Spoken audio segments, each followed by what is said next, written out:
Ladies and gentlemen, welcome to the future of electric vehicles. Today, we're taking a closer look at the 2025 Volkswagen ID.7, a sleek, stylish, and technologically advanced sedan that's sure to set the new standard for electric mobility.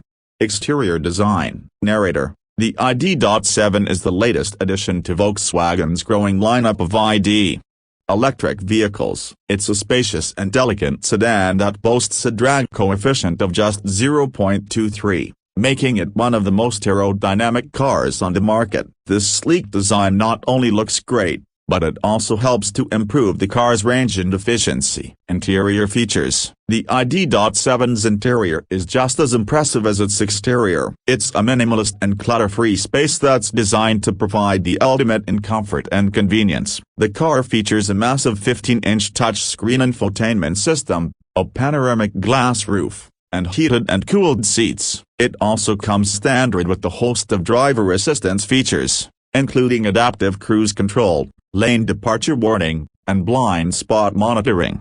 Performance and range. The ID.7 is available in two trims, the Pro and Pro S. Both trims come standard with a rear-mounted electric motor that produces 282 horsepower. The Pro trim has an 82.0 kWh battery pack that provides an estimated WLTP cycle range of 382 miles. The Pro S trim has a larger 91.0 kWh battery pack that provides an estimated range of 435 miles. Both trims can be charged from 10 to 80% in just 30 minutes using a 170 kW DC fast charger. The 2025 Volkswagen ID.7 is a truly remarkable car. It's stylish, efficient, and packed with the latest technology. It's the perfect car for anyone who's looking for a luxurious and eco-friendly driving experience. If you're ready to make the switch to electric, the ID.7 is the car for you. Visit your local Volkswagen dealer today to learn more about the ID.7 and to schedule a test drive. I hope you found this sample script helpful. Please let me know if you have any other questions.